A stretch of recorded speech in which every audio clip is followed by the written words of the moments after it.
What's going on, guys? Welcome back to another video. So I want to go over today something that actually happened to my truck the other day and what I have to do to actually fix this problem. Now, like I said, I've had this truck almost over a year now. I never had a single issue with it until yesterday.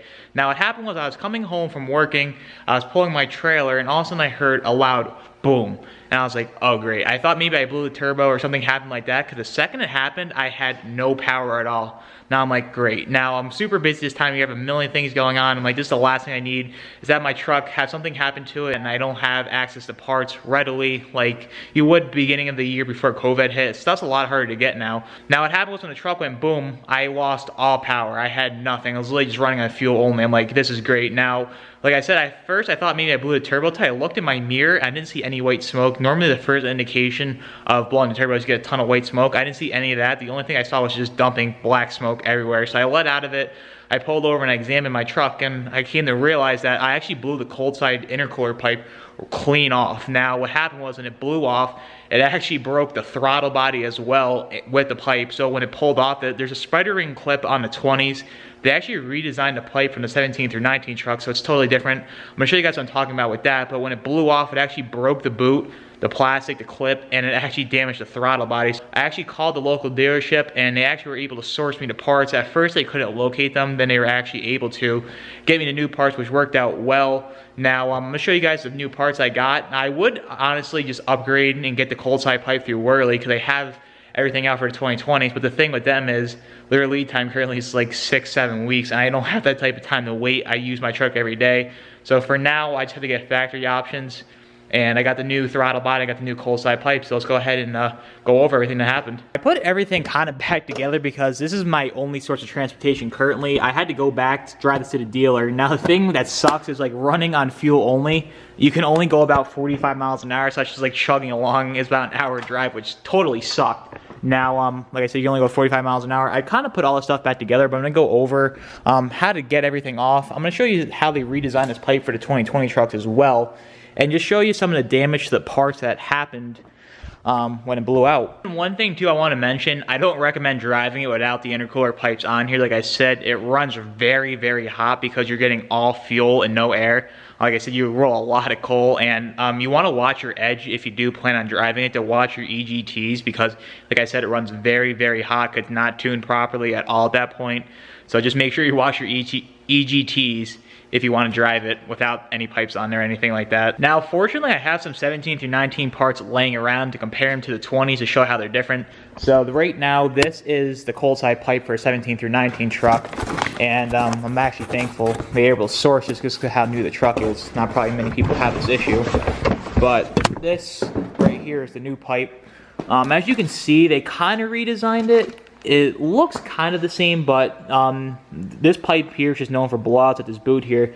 And just because of how skinny this is, it's not really a stick. They really did a good job upgrading this in factory form. It's a lot thicker boot, and it's not really going to blow out as much. Like I was saying, there's a spider ring clip up here that clips to the Y bridge. It makes it a lot easier pulling it off. Now, like I said, this pipe's actually busted. They don't have it, but on the 17 through 19 pipe, they have that locking clip here, which is a total piece of junk. I talked about that a little bit in my last video, but it's very nice how they redesigned this. It even comes with a new sensor too, all that. So we're going to go over how to install this. Like I said, it should be a pretty quick install. And also too, real quick, I want to compare the throttle body, so let me get those out. This is a new throttle body for the 2020s I just picked up. I'll go over the part numbers here in a bit in case you guys need this stuff. But when I actually examined damage on my throttle body, I'm like, oh, this is nice. I have a 17 through 19 one laying around. I'll just throw it on and it'll work. The sensor's the same and everything like that, but they actually redesigned it. As you can see, because they have this locking style spider ring clip here, it actually locks into that groove right there. On the 17 through 19s, it's different. As you can see on the 17 through 19, there's no groove there for it to lock in. I'll show you guys again on this one, how they have that groove there for it to lock in. So I'm like, great, so now I have to get one of these. I ultimately plan on doing a throttle body delete, but you can't do that with the factory pipe because you need a boot for it to lock onto, so kind of sucks. All this stuff ran, believe it or not, 350 bucks. The throttle body, I actually have the receipt right here, let me get that out. So the throttle body was 151 bucks, and for this stupid factory pipe, it was 175 bucks. Now it's crazy how this piece of metal with all this electronics is 150 and this stupid pipe, probably because I know it blows out, it's 171 bucks. Now, if I had time, I could probably fab up something, fix this, and make it work, but I just don't have the time. I just need to get this done. Now, let's go ahead here and get it installed. And what I just came to realize was that they didn't even give you a new gasket with the throttle body. Thankfully, I saved my factory ones in pretty good shape, so I'm just going to reuse that. Like I said, I have to get this done, but that's kind of stupid. You pay all this money, you don't get a new gasket with it. Now, like I said, I saved the factory gasket. I just looked it over. It's in really good shape. So I want to go over now what you have to pull to get this done. Like I said, you don't have to go too crazy because you can kind of access the throttle body. You just got to pull this pipe off right here.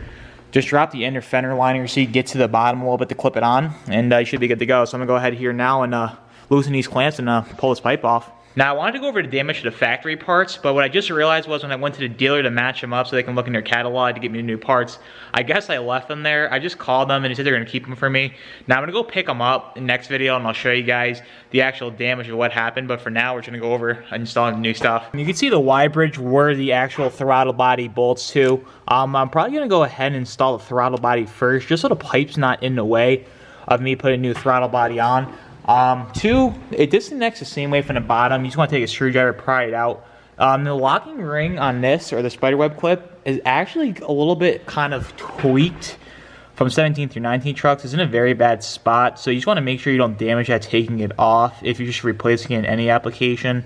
Just be very careful with a screwdriver, but I'm going to go ahead here now. I'm going to try to find the torque specs of this so I can torque it properly. I'm not sure if I'm able to find it, but I know the Y bridge and all those bolts get torqued to like 89 inch-pounds, so I'm probably just going to end up torquing it to that if I can't find it. And yeah, we'll get the pipe installed. Just so you're aware, getting this out like this is kind of a pain in the butt because the bolts are kind of hard to get to. It's 4 10mm bolts. Now, when you install this new one, make sure you install it like this because it can go both ways. It can either go like that because it will bolt up like that, or it can go like this.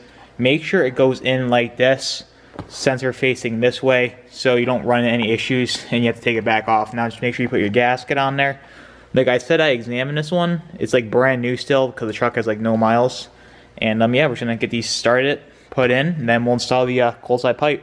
Alright, one thing to point out too, I got the front right and left hand back bolt put in. Now, whatever one you put in last, make sure it goes through the gasket because the gasket will slide around, so just make sure you get the gasket through the bolts on all 4 before you fully tighten it up. I got all 4 bolts up, just hand tight for now. I wanted to torque this, but there's such little room in here. I'll never be able to get a torque wrench in here, so I just got this little ratchet right here. I'm just going to do like a quarter turn on each one, nothing crazy. You don't have to round these on here. Now I'm just going to make those tight and we'll get the pipe installed. Now got them all tight with the ratchet. Just want to make sure you plug back in your sensor here so you don't run any issues. Now I know if you do like a throttle body delete, you need a tune revision just because there's nothing to plug into. For some reason the truck trips out. Now let's make sure we get that back on. Lock that back in. Perfect. Now for the pipe install. Now what we're going to do is install from the bottom first. It's always easier to install from the bottom than connect it to the Y bridge. So I'm just going to go ahead here, clip this on to the bottom, clip it onto the top, tighten everything back up, and take it for a little drive, make sure everything's good with the truck, and should be good to go. Got the bottom clipped on, took me a matter of 5 seconds. These factory pipes always slide on so easy, like they're designed to do. The aftermarket pipes, you might run into some issues, but for the most part, these factory pipes just clip right on like they should be. No forcing it on, no muscle, they just clip right in. Now we're gonna clip it to the Y bridge, plug the sensor back in, and should be good to go. Just make sure it's pushed in real well and it's actually fully seated before you put the piping back on so you don't have to pull it back off. Now we'll tighten it all up, fire it up, and make sure there's no issues. Got all the piping back on. Now we're just gonna verify the truck starts up like it should. Hopefully.